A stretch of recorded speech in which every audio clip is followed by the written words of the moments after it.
Good morning, students. So today we shall practice few numericals. Okay. Now let us start with the first numerical. Now see what is given. A body of mass 5 kg is moving with velocity 2 meter per second. Calculate the linear momentum. It is a very easy numerical. So इसमें देखिए क्या क्या note कर लेंगे, जो दिया है पहले उसे नोट कर लेते हैं. So what is given? मास कितना दिया है 5 kg. वेलोसिटी कितनी दी हुई है 2 metre per second. And we know what is the momentum of what is the formula of momentum. It is mass into velocity. Simply इसको पुट कर देंगे and will get the answer. Mass into velocity. Mass is 5 kg, velocity is 2 seconds, वो 2 metre per second. So how much we get 10 kg meter per second. This is the SI unit of momentum. Okay. Now come to the next question. Now what is given over here? A force of 10 Newton acts on a body of mass 5 kg. Find the acceleration produced. This is also a very easy numerical. Force is given over here. Force कितनी है 10 Newton's की है. मास कितना दिया हुआ है 5 kg. Again putting in the formula. Force equals to mass into acceleration. Force की value put कर दी, मास की वैल्यू पुट कर दी, एक्सेलरेशन निकालना है हमें. तो एक्सेलरेशन कितना हो जाएगा 10/5. तो इसको सॉल्व करेंगे. How much will get 2 metre per second square. ठीक है, clear. So what you have to follow over here. यहाँ पर आपको सारे न्यूमेरिकल्स में ही फॉलो करना है. पहले जो दिया है उसे नोट कर लीजिए. उसके बाद you have to decide which formula we have to use and how will solve it. Okay. So this was your second numerical. Now let us come to the third one. अब जरा यहाँ ध्यान से देखें. अब थोड़े टिपिकल न्यूमेरिकल स्टार्ट होंगे थोड़े से. A force of 10 Newton acts on a body. A force of 10 Newton acts on a body of mass 2 kg. 2 kg मास है बॉडी का. For 3 seconds. कितनी देर के लिए फोर्स काम कर रही है? फोर्स सिर्फ और सिर्फ 3 सेकेंड के लिए काम कर रही है. Initially at rest. The body was at rest. Calculate the velocity acquired by the body and change in momentum of the body. Now see. सबसे पहले मास कितना दिया हुआ है? It is given as 2 kg. कितनी देर के लिए फोर्स एक्ट कर रही है? 3 सेकेंड्स के लिए. तो 3 सेकेंड्स ले लिया. Now how much force is acting? Force acting is 10 Newton and it is given the body was initially at rest. Initially at rest का मतलब whenever a body starts from rest, initial velocity becomes 0. So देखिए मैंने mention कर दिया initially at rest, तो u will be equals to 0. अब आपसे पूछा गया velocity acquired by the body. Velocity acquired by the body, that means they are asking you the final velocity. और जब वो आपसे final velocity पूछ रहे हैं तो यहाँ से हम लोग क्या करेंगे? सबसे पहले मास और ध्यान से देखें और फोर्स दोनों दिया हुआ है. तो फाइनल वेलोसिटी निकालने के लिए हम लोग क्या कर सकते हैं? We can use 3 of the formulas. मतलब any one of the 3 equations of motion. पहली equation of motion that is v equals to u plus at. Second equation of motion s equals to ut plus half at square. और third equation of motion that is v square equals to u square plus 2as. But depending upon the data given to us will use the formula. अब यहाँ से देखा जाए तो distance तो कहीं दिया नहीं है, तो दैट मीन्स सेकंड और थर्ड इक्वेशन तो नहीं यूज होगी. यूज कौन सी होनी है? First equation of motion. और फर्स्ट इक्वेशन ऑफ मोशन क्या होती है? v equals to u plus at.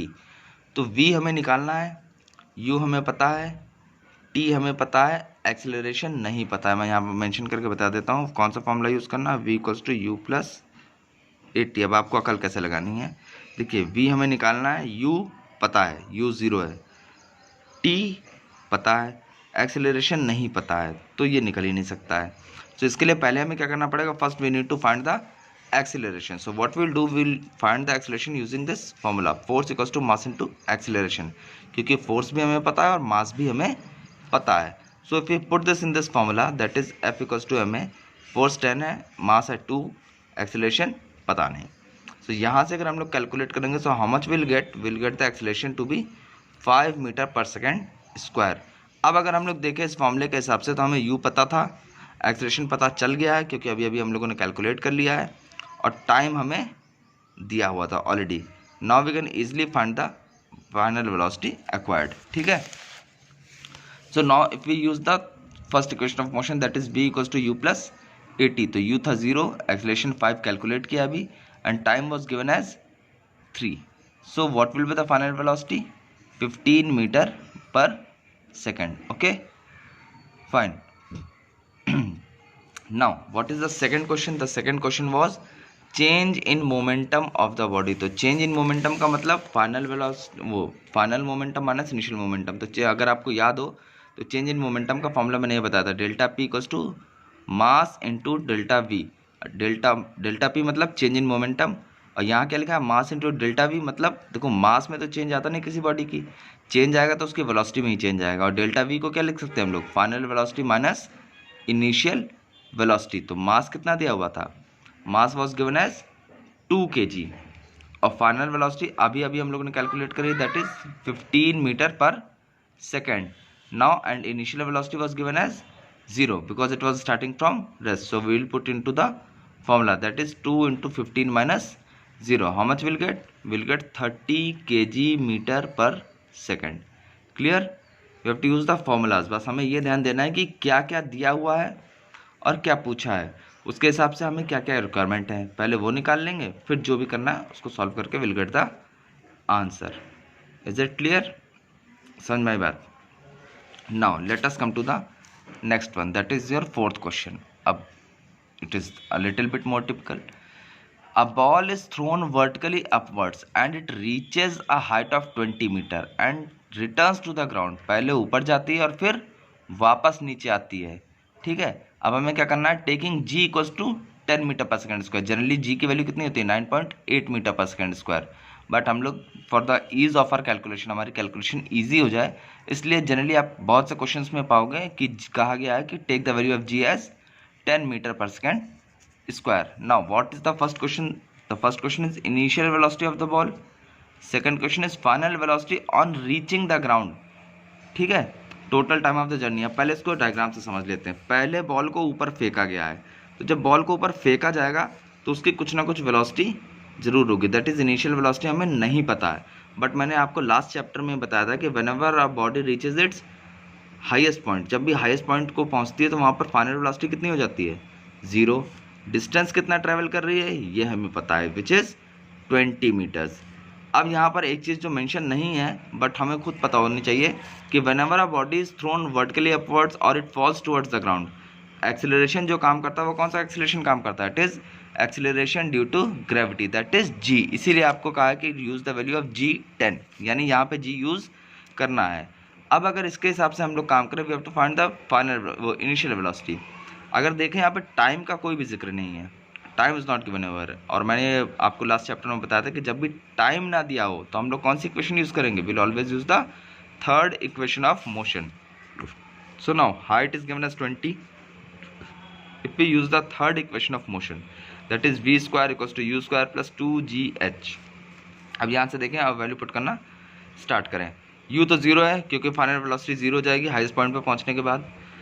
u हमें निकालना है, 2 एज इट इज़ रहेगा। g की वैल्यू कितनी लेनी है, 10।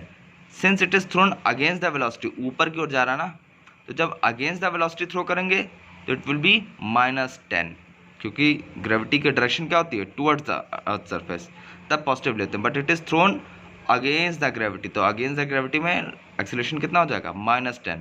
और हाइट कितनी थी, it is already given over here as 20, तो यहाँ पे कितना पुट कर दिया हम लोगों ने, 20। अब इसको सिंप्लीफाई करेंगे तो how much will get, u square equals to 0 equals to u square minus 400। अब इसके हिसाब से यू स्क्वायर कितना हो जाएगा, 400 हो जाएगा। And if we calculate the value of u by finding the square root of 400, so you all know the square root of 400 is 20, so the answer becomes 20 meter per second. That means the ball was thrown with a velocity of 20 meter per second. Clear? Now what is the second part, final velocity on reaching the ground, on reaching the ground मतलब यहाँ से जब ऊपर फेंका तो height पे पहुँची और फिर यहाँ से वापस गिरेगी ना, see it is falling towards the earth surface. ऊपर जाने वाले मोशन को कहते हैं असेंड और नीचे जाने वाले मोशन को क्या कहते हैं, डिसेंड। तो यहाँ से देखें, जितना डिस्टेंस ऊपर जा रहा उतना ही डिस्टेंस तो नीचे आएगा, यस और नो। और जब ऊपर से कोई चीज़ गिरना स्टार्ट करती है, व्हेनेवर एनीथिंग इज ड्रॉप्ड और when it starts falling from a height, then the initial velocity is always 0। अगर किसी चीज़ को ड्रॉप किया जाए या when object starts falling towards the earth surface, then initial velocity is always 0। अब इसके हिसाब से इनिशियल वेलोसिटी तो 0 हो गई, distance will remain same, but इसके हिसाब से क्या होगा, फाइनल वेलोसिटी विल चेंज। अब फाइनल वेलोसिटी कितनी आएगी उसे कैलकुलेट करना। अब again will use the third equation of motion, क्योंकि टाइम का यहाँ पे कुछ भी मेंशन नहीं किया है। So again using the first equation of motion. अब यहाँ पर क्या क्या दिया हुआ है, हम लोग ने यहाँ पर क्या किया, पहले वाले केस में टाइम ऑफ असेंड भी निकाल लिया कि यहाँ से यहाँ पहुँचने में कितना टाइम लगा है। Now if we see v equals to u plus a t, क्योंकि फर्स्ट केस को अगर हम लोग ध्यान से देखें तो v पता है, u कैलकुलेट कर लिया है, एक्सीलरेशन हमें पता है, टाइम हमें निकालना है। नाउ इफ वी सी तो u पता है, a पता है, v पता है। अगर इसको सॉल्व करेंगे तो how much will get, on solving this we get what, time equals to 2 seconds. ठीक है, this is the time of ascend. मतलब जब इसको फेंका गया तो यहाँ से जहाँ से फेंका गया वहाँ से इस हाइट तक पहुँचने में कितना टाइम लगाया, 20 मीटर्स की हाइट तक पहुँचने में कितना टाइम लगाया, it has taken 2 seconds to reach that height. Okay, clear? Now let us come to the next part. Second part पे आएंगे, that is the descent portion. ये जो नीचे की ओर था ना डिसेंट पोर्शन, यहाँ पे क्या था कि u 0 था और v हमें नहीं पता और डिस्टेंस कितना है 20 मीटर। ठीक है, अब अगर इसे देखें तो u तो 0 है, थर्ड इक्वेशन ऑफ मोशन में पुट करेंगे तो v हमें पता नहीं है, u 0 है, 2 इंटू जी, तो g कितना है, when it is falling towards the surface g will be positive और g की वैल्यू 10 लेनी थी। Distance is same 20 metres. अगर इसको सिंप्लीफाई करेंगे तो how much will get again 20 metre per second. ठीक है, सारा ऑलमोस्ट कैलकुलेशन सेम है। ठीक है, okay. Now we find the time of descent कि यहाँ ऊपर से नीचे आने में टाइम कितना लगा है। So again will put into the first equation of motion, v हमें पता है, u हमें पता है, a हमें पता है, t निकालना है। तो अगर इसको सिंप्लीफाई करके we find, then again we see that the time of descent is 2 seconds. So 2 second ऊपर जाने में लगा था, 2 सेकेंड नीचे जाने में लगा था। So total time becomes how much, 2 + 2 that is 4 seconds. This was the total time of journey they have asked. So total time is time of ascent plus time of descent, which is 4 seconds. अब मैं इस question में आपको एक खास बात बताना चाहता हूँ, अगर आप थोड़ा ध्यान दें। सो यहाँ पे इनिशियल वेलोसिटी कितनी आई थी जब उसको ऊपर की ओर फेंका गया था, 20 मीटर पर सेकेंड, और टाइम ऑफ असेंट कितना आया था, इट वॉज 2 seconds. ऊपर जाने में कितना टाइम लगाया था, 2 सेकेंड का। और वापस आते हैं, when it falls back towards the earth surface, तो फाइनली किस वेलोसिटी पे पहुंचा, 20 मीटर पर सेकेंड, और कितना टाइम लगाया वापस आने में, 2 seconds. Now you can conclude from here कि the time of ascend and the time of descend are always equal. जितना टाइम ग्राउंड से किसी पर्टिकुलर हाइट तक जाने में लगाएगा कोई ऑब्जेक्ट, उतना ही टाइम वो हमेशा नीचे गिरने में लगाएगा। Why? The reason is this because the acceleration acting on them is same. Acceleration कितना है, एक्सेलरेशन ड्यू टू ग्रेविटी तो काम कर रहा है, जी ही तो काम कर रहा है, चाहे ऊपर की ओर जाए चाहे नीचे की ओर जाए, तो acceleration remain same. Thus the time of ascend and the time of descend will be same, as well as the velocity with which it will be thrown vertically upwards, that will be its initial velocity. When it will fall down, जब वापस गिरेगी तो final velocity उसकी ground के पास, when before it reaches the ground, it will also be same. जितनी velocity से ऊपर फेंका जाएगा, नीचे पहुंचते पहुंचते उसकी फाइनल वेलोसिटी भी उतनी ही होगी। जितना टाइम ऊपर जाने में लगाएगा उतना ही टाइम नीचे आने में लगाएगा। ये बात आपको दिमाग में रखनी है। अब मैंने इसमें आपको एक दूसरा मेथड नहीं बताया था, जैसे ये टाइम ऑफ असेंड वाला लॉजिक आपको इससे पहले क्लियर नहीं था कि जितना टाइम ऊपर जाने में लगाएगा उतना ही टाइम नीचे आने में लगाएगा। अगर ये बात आपको पहले से पता होती तो शायद हम ये ना कर रहे होते हैं, ये मेथड लगाने की जरूरत नहीं थी। In that case we should have straight away written that time of ascend is always equals to the time of descend. तो वहाँ पर मैं u पता था और एक्सेलरेशन भी पता था, टाइम भी पता था, तो हम लोग फर्स्ट इक्वेशन ऑफ मोशन का यूज़ करके भी v निकाल सकते थे ओवर हेयर। ठीक है, कैसे? क्योंकि हमें क्या क्या पता हो जाता, सी v हमें निकालना था, u हमें ऑलरेडी पता था, ठीक, एक्सेलरेशन भी हमें पता था, टाइम ऑफ असेंड जो निकाला था वही टाइम ऑफ डिसेंड होगा, तो दोनों टाइम तो सेम होगा ना। तो अगर हम ये दोनों सब कुछ पता तो हम लोग फाइनली v निकाल सकते थे ना, ये इक्वेशन की यूज़ करने की ज़रूरत होती नहीं। और इसका यूज़ करने से क्या होता, हमारा कैलकुलेशन ईजी हो जाता है। यहाँ पर देखिए स्क्वायर रूट और कुछ अगर मान लीजिए नंबर बड़े होते हैं, यहाँ पे तो बहुत छोटे छोटे नंबर हैं, तो कैलकुलेशन बढ़ जाता है। बट अगर हम लोग इसका यूज़ करें तो it is always easier to calculate in this equation. Okay, is it clear? Please understand this concept very clearly, और ये दिमाग में बैठा लीजिएगा अच्छे से कि time of ascend is always equal to the time of descend, और जितनी वेलोसिटी से ऊपर फेंका जाएगा, जब नीचे गिर रहा होगा फाइनली, जब ग्राउंड तक पहुंचने वाला होगा, तो उसकी फाइनल वेलोसिटी भी उतनी ही होगी। Is it clear? Okay, now the second question, next question is also on the same concept almost. A ball is thrown vertically upwards, it returns 6 seconds later. कितनी वेलोसिटी से वो क्या किया गया, इसको ऊपर फेंका गया है और 6 सेकंड बाद वापस आ जाती है। और हमें क्या क्या निकालना है, greatest height, initial velocity of the ball. अब जरा ध्यान से समझें इस क्वेश्चन को। तो पहले बॉल को ऊपर फेंका गया है, ठीक है, बाकी चीज़ें बाद में नोट करेंगे। पहले बॉल को ऊपर फेंका गया और फिर वहीं से बॉल वापस आ गई है। तो अभी जो हम लोगों ने लास्ट क्वेश्चन में पढ़ा था क्या, the time of ascend is always equal to the time of descent. जितना ऊपर जाने में टाइम लगेगा उतना ही नीचे जाने में टाइम लगेगा। उसने बताया 6 सेकेंड्स में बॉल गई है और वापस आ गई है। That means the total time of the journey is 6 seconds, and in this case when the time of ascend is always equal to the time of descent, then time of ascend will be how much, 3 seconds. 3 second ऊपर जाने में लगाएगा, and we know that descent का time भी उतना ही होगा। तो 3 second अगर ऊपर जाने में लगाएगा तो 3 सेकंड ही नीचे जाने में भी लगाएगा। Is it clear? अब हमें निकालना है हाइट रीच्ड। तो हाइट के लिए हम लोग को क्या करना पड़ेगा, या तो second equation of motion use करनी पड़ेगी या तो third equation of motion use करनी पड़ेगी। अब अगर हम लोग second equation of motion use करें या third equation of motion use करें, सो जस्ट थिंक, दोनों ही इक्वेशंस में इनिशियल वेलोसिटी ज़रूर आती है, ठीक है। सो अगर हम लोग दोनों सेकंड या थर्ड दोनों में से कोई भी इक्वेशन का यूज़ करना चाहेंगे तो वहाँ पे यू हमें पता ही नहीं है। दैट मीन्स अभी we can not find what, the height reached. उसके लिए हमें पहले क्या करना पड़ेगा, first we need to calculate the initial velocity of the body, ठीक है। तो वी पता है हमें, टी पता है, यू पता है, और वो यू नहीं पता है, और एक्सीलरेशन पता, because it is moving against the gravity. G लेना है 10, तो एक्सीलरेशन ड्यू टू ग्रेविटी कितना हो जाएगा, -10 हो जाएगा, because it is moving against the gravity. तो अगर हम लोग यहाँ पर first equation of motion use करें, वी पता है, यू नहीं पता है, जी -10 है, टाइम 3 सेकेंड्स है। अगर इसको सिंप्लीफाई करें, ये 10 3 से 30 होगा, इसको उधर ले आए तो how much will get u equals to 30 metre per second. So this is the initial velocity with which the ball was thrown upwards. अब initial velocity पता चल गई।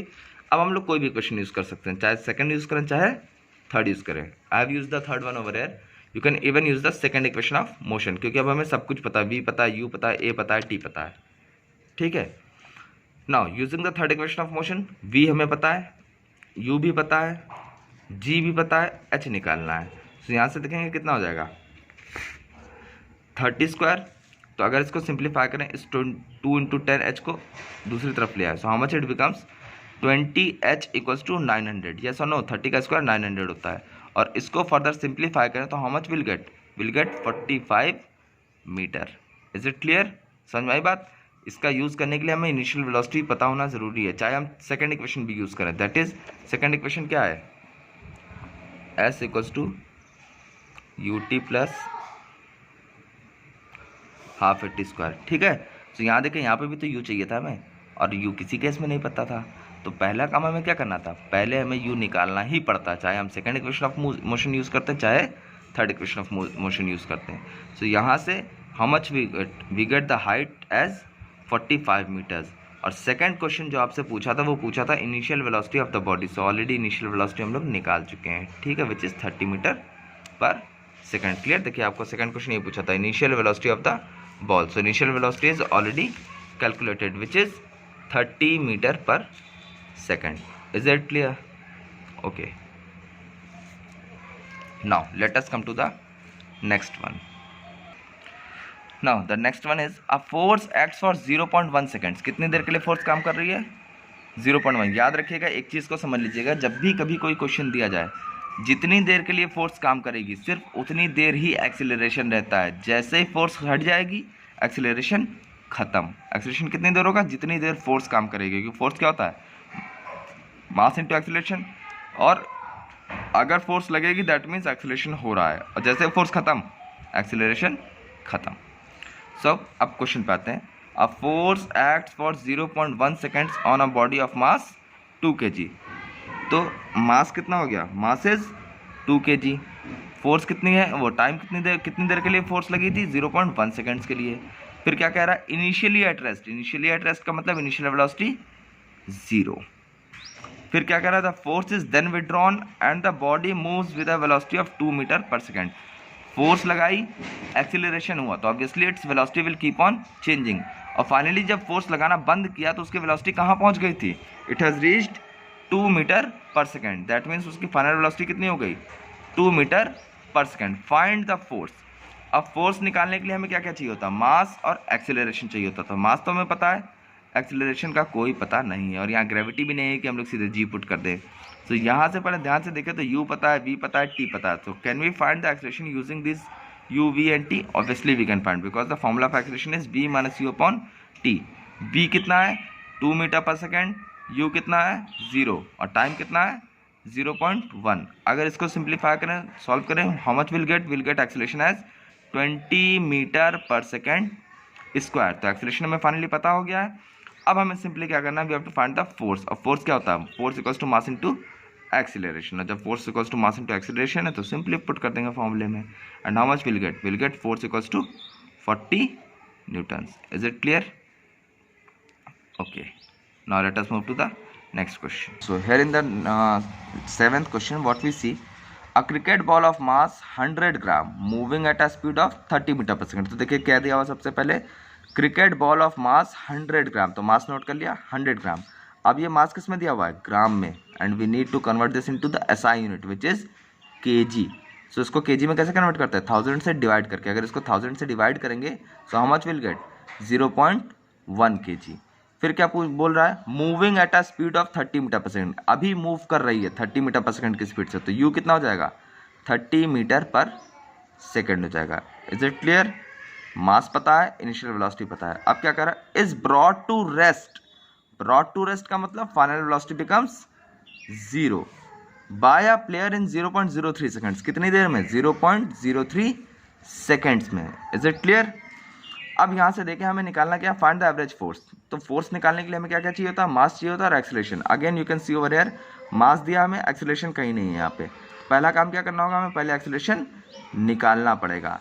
अगर हम लोग फिर से वही फॉर्मूला फॉलो करें जो हम लोगों ने लास्ट क्वेश्चन में किया था, एक्सीलरेशन का v minus you upon T.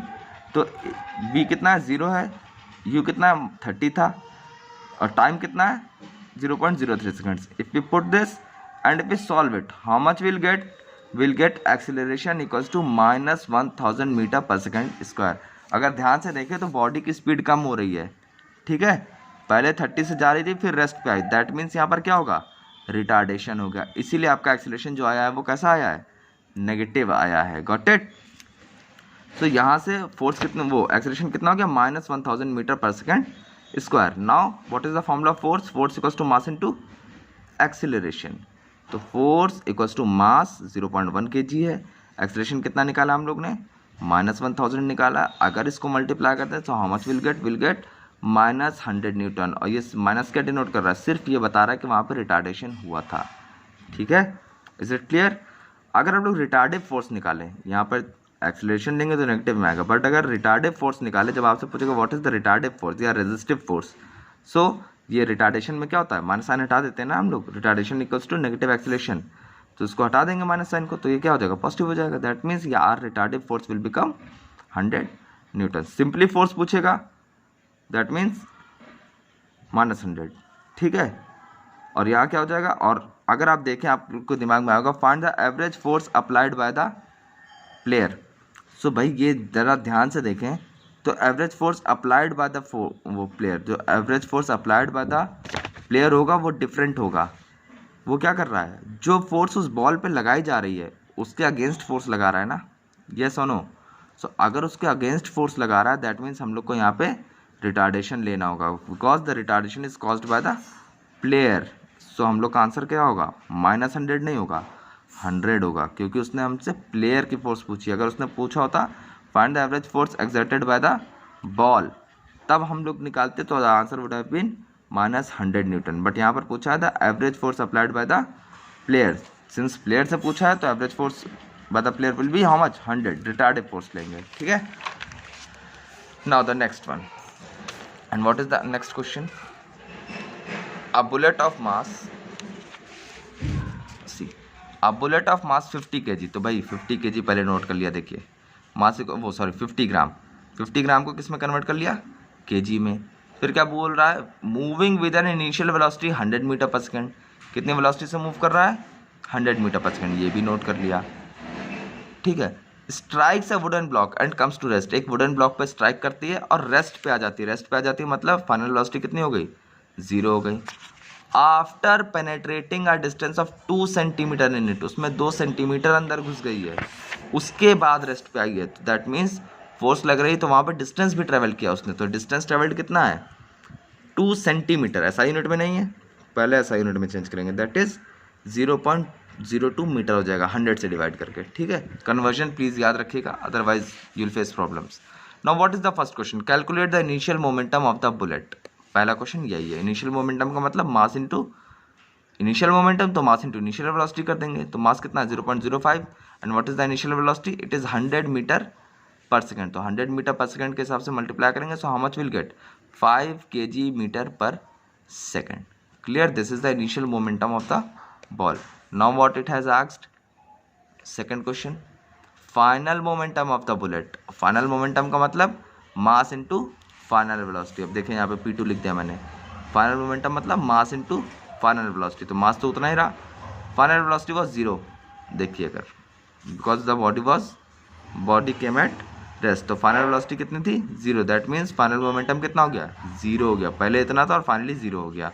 Now what it has asked, retardation caused by the wooden block, retardation caused by the wooden block, जरा ध्यान से देखिए, फिर से वही बोला retardation caused by the wooden block, अब की यहाँ पे बोल दिया आपसे, लास्ट टाइम नहीं बोला था, सिंपली फोर्स बोला था, यहाँ पर आपसे बोला retardation caused by the wooden block, तो रिटार्डेशन कितना हो जाएगा, अब यहाँ से रिटार्डेशन निकालना है, तो अगर हम लोग उस बुलेट की बात करें, क्योंकि हमें पता किसके बारे में, बुलेट के बारे में, ब्लॉक के बारे में नहीं पता है, लेकिन जो एक्सेलरेशन होगा बुलेट का वही तो उसी नेगेटिव होगा, तो retardation caused by the retardation हुआ किसकी वजह से, उस ब्लॉक की वजह से हुआ है।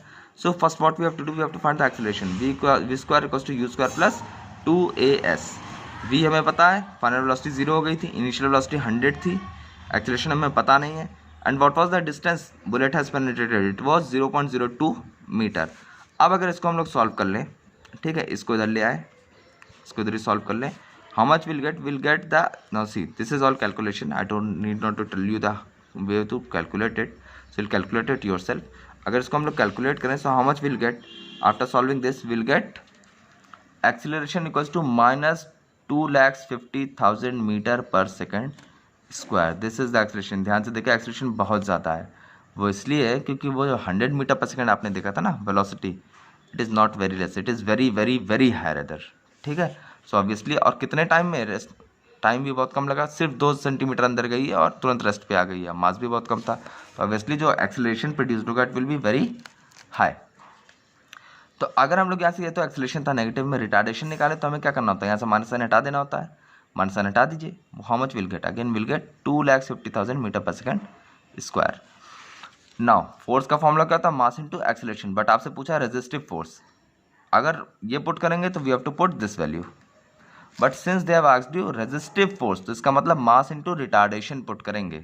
सो mass we already have calculated, that is 0.05, और रिटार्डेशन अभी अभी कैलकुलेट किया, that is 2,50,000, and if we solve it, how much will get 12,500 newtons. Positive में आइए, देख लीजिए रिटार्डेशन होने के बाद, क्योंकि हमें रेजिस्टिव फोर्स निकालने, अगर सिंपली फोर्स पूछा होता तो एक्सेलरेशन लगाते, बट यहाँ पर resistive force by the wooden block पूछा है इसलिए, ठीक है। और अगर सिंपली ये भी पूछा होता the force by the wooden block, तो भी आंसर यही आता 12,500 पॉजिटिव में, बट अगर बोलता the force exerted by the bullet, then we would have put how much this acceleration in negative, क्योंकि वो बुलेट से फोर्स लग रही थी, और ये क्या कर रहा है, वुडन ब्लॉक उसको रोक रहा है, अगेंस्ट जा रहा है, अगेंस्ट जा रहा था, दैट मीन्स वो जो फोर्स लगाएगा वो रेजिस्टिव फोर्स होगी, और रेजिस्टिव फोर्स कितनी है 12,500 newtons. Is it clear to you, ठीक है।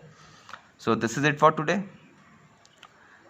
Please try to understand the numericals properly, go through each of the numericals very well, okay, thank you class, and we'll see you in the next class.